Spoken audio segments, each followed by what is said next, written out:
Freddie makes an impressive debut as more names are added to a burgeoning tag team division on Friday nights. I'm Chris Charlton, and this is Finish Strong for the week of June 11th, 2021.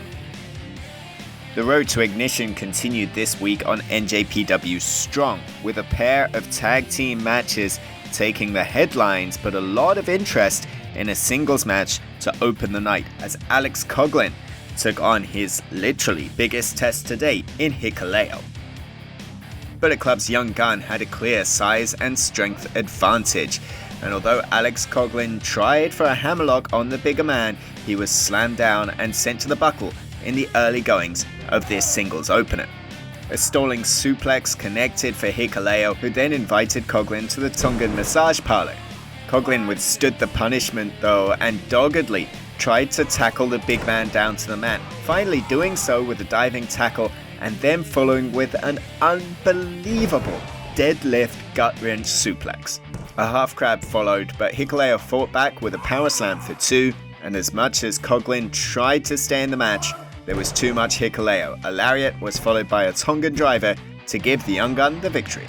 Yet Alex Coughlin's fighting spirit still remained, as he made clear in his backstage comments. I don't need an excursion. I don't need a graduation. Clark and Carl, they're doing their own thing. But that's not me. I've always been the odd one out since day one. Go back and watch the California Dreaming documentary. I've always been different. I welcome anybody, anywhere, anytime to come to fight me on my home turf when I represent the LA Dojo. I represent New Japan Pro Wrestling. I don't care who they bring in. I want them. Anyone, anywhere, anytime. They're mine. That's an open challenge to anybody out there. Bring it on. Bijou. So an open challenge issued by Alex Coughlin as he seeks to make a mark and graduate from the LA Dojo. Who will step up to face Coughlin? Find out in the coming weeks on Strong. Already graduated from the LA Dojo is Clark Connors, and he teamed with current Katsuyori Shibata trainee, the DKC, tonight to take on Rocky Romero and Leah Rush. Romero and Rush was certainly an impressive looking junior heavyweight tag team combination on paper, and were keen to deliver on the hype as Rush started with DKC and had speed and power behind his kicks. But the DKC stomped on the toes of Romero to bring Clark in. Romero and Rush tried to take down the bigger man in this match, and leg kicks from Rocky did some damage, but Connors responded with an absolutely remarkable spear to the back of Leah Rush.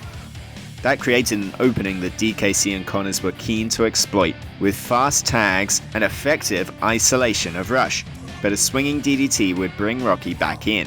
Romero went forever on his two opponents and then connected with a Shiranui for two, but DKC would prevent the rush hour connecting on Connors, and then Rocky would get pounced out of his boots.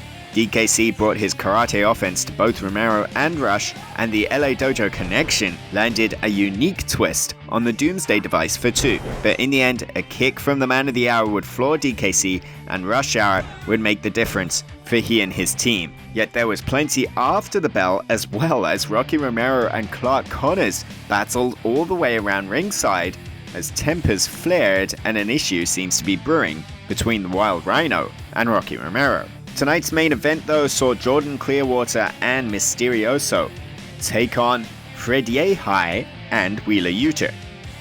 Yehai and Yuta have both made great strides across multiple promotions in the US as both opponents and as tag team partners, but they were an effective team from the early going.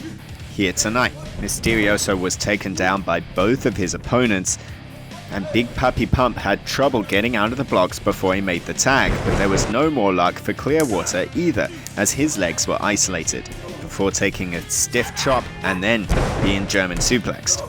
Finally, a pair of suplexes from Clearwater would create enough distance to tag in Mysterioso, and Big Pappy Pump would clear house. Double knees and a hero would connect for Mysterioso, and as Jordan fired up, a double flapjack would set up a double moonsault from Mysterioso to Yehi. As the match began to break down, it was Yuta legal, but Clearwater did not see a blind tag made by Fred Yehi, who negotiated a vicious Koji clutch on Clearwater to get the tap-out victory.